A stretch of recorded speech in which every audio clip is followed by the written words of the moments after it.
اللہ کے پیارے حبیب صلی اللہ علیہ وسلم کو زندگی کے آخری حصے میں اللہ تعالیٰ نے استغفار کی کثرت کا حکم فرمایا. ارشاد فرمایا کہ فسبح بحمد ربک واستغفرہ انہ کان توابا. اب وہ اللہ کے محبوب صلی اللہ علیہ وسلم جو معصوم تھے، جنہوں نے حق ادا کر دیا تھا زندگی گزارنے کا، صحابہ سے پوچھا تھا حجۃ الوداع کے موقع پہ، کیا میں نے اللہ کا پیغام پہنچا دیا؟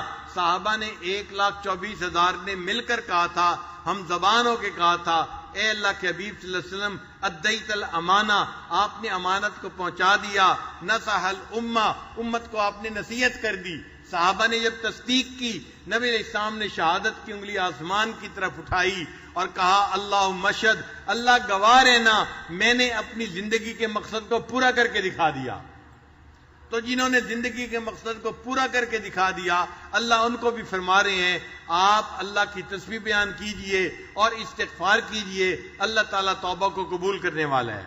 تو نتیجہ یہ نکلا، ہر بندہ نیک ہو یا بد ہو، گناہگار ہو یا نیکوکار ہو، ہر بندے کو استغفار کرنا ہے تاکہ اللہ تعالیٰ اس کے کیے ہوئے عملوں کو قبول فرما لے. حضرت علی رضی اللہ عنہ عجیب انداز سے اللہ کے سامنے استغفار کرتے تھے. فرمایا کرتے تھے یا حی یا قیوم، یا رحمان یا رحیم. یہ اللہ تعالیٰ کے نام پکارتے تھے دعا سے پہلے. اللہ فرماتے ہیں وَلِلَّهِ الْأَسْمَاءُ الْحُسْنَى فَادْعُوهُ بِهَا.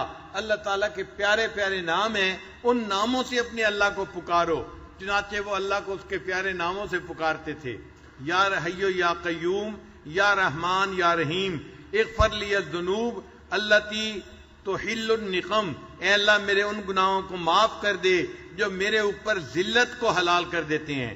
اغفر لی الذنوب التی تغیر النعم. اے اللہ میرے ان گناہوں کو معاف کر دے جو میرے اوپر آنے والی نعمتوں کو بند کروا دیتے ہیں. اغفر لی الذنوب التی تورث الندم. اے اللہ میرے ان گناہوں کو بھی معاف فرما دے جن کی وجہ سے انسان کو ندامت اٹھانی پڑتی ہے. اغفر لی الذنوب التی تحبس القسم. اے اللہ میرے ان گناہوں کو بھی معاف فرما دے جس کی وجہ سے تیری رحمتیں بندوں پر تقسیم کرنی بند کر دی جاتی ہیں.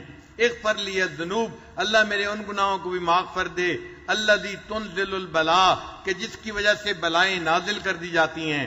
اغفر لی الذنوب، اللہ میرے ان گناہوں کو بھی معاف کر دے التی تحتک العصم، کہ جس کی وجہ سے انسان کے اوپر سے عصمت کو اٹھا لیا جاتا ہے اور انسان گناہوں کا ارتکاب کرتا ہے. اغفر لی الذنوب، میرے ان گناہوں کو معاف کر دے توجل الفنا، جو فنا کو جلدی لے آتی ہے.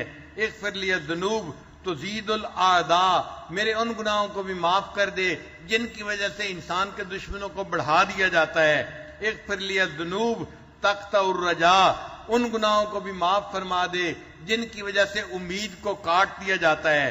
اغفر لی الذنوب ترد الدعاء، اے اللہ جس کی وجہ سے دعاؤں کو رد کر دیا جاتا ہے. اغفر لی الذنوب تم سے کو غیث السماء، ان گناہوں کو بھی معاف کر دے جن کی وجہ سے آسمان سے بارش کو روک دیا جاتا ہے. اغفر لی الذنوب تظلم الہوا، اغفر لی الذنوب تکشف الغطا، اے اللہ میرے تمام گناہوں کو معاف فرما دے. یعنی ایک ایک گناہ کا گویا نام لے کر وہ اللہ تعالیٰ سے معافی مانگا کرتے تھے. یہ توبہ اور استغفار ایسی عبادت ہے جس کا اللہ نے انبیاء کو بھی حکم فرمایا.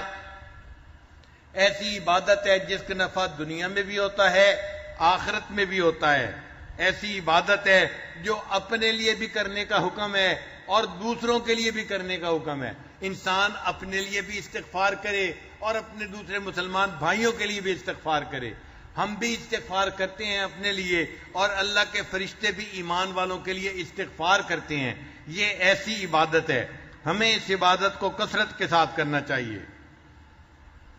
ایسی عبادت جو ہر غم کا مداوا ہے، ایسی عبادت جو انسان کو مایوس نہیں ہونے دیتی، ایسی عبادت جس کو کرتا دیکھ کر شیطان اپنے سر کے اوپر خاک ڈالتا ہے، چیختا اور چلاتا ہے میرے تو سالوں کی عبادت ضائع کر دی گئی. اپنی حالت پہ نادم ہونا، اپنے گناہوں پہ شرمندہ ہونا اور محبوب کو منانے کی فکر ہونا اور یوں کہنا کہ میرے رب میں مجرم ہوں مجھے معاف فرما دے، اس کو استغفار کہتے ہیں۔ چنانچہ حضرت یوسف علیہ السلام نے مچھلی کے پیٹ کے اندر توبہ کی تھی، اللہ نے 3 اندھیروں میں ان کی دعا کو قبول کر لیا تھا۔ 3 اندھیرے کون سے تھے؟ ایک رات کا اندھیرا، ایک سمندر کے پانی کا اندھیرا، اور تیسرا مچھلی کے پیٹ کا اندھیرا۔ 3 اندھیروں کے اندر جہاں گپ اندھیرا تھا، انہوں نے وہاں بیٹھ کر اللہ کو پکارا، اللہ نے ان کی دعا کو وہاں بھی قبول فرما لیا۔ ہم بھی اگر آج کی اس بابرکت رات میں، نورانی رات میں، رمضان کی رات میں اللہ کو پکاریں گے، اللہ تعالیٰ اس بابرکت رات میں ہماری دعا کیوں نہیں قبول فرمائیں گے؟ قرآن مجید میں ہے اذ نادا فی الظلمات، جب انہوں نے اندھیروں کے اندر اپنے رب کو پکارا اور یوں کہا لا الہ الا انت سبحانک انی کنت من الظالمین، اے اللہ آپ پاک ہیں اور اے اللہ میں گناہ گار ہوں، میرے گناہوں کو معاف فرما دے۔ اللہ نے ان کی توبہ کو قبول کر لیا تھا۔ یہ جو ہے نا اللہ کی تسبیح بیان کرنا، یہ اللہ کو بہت پسندیدہ ہے۔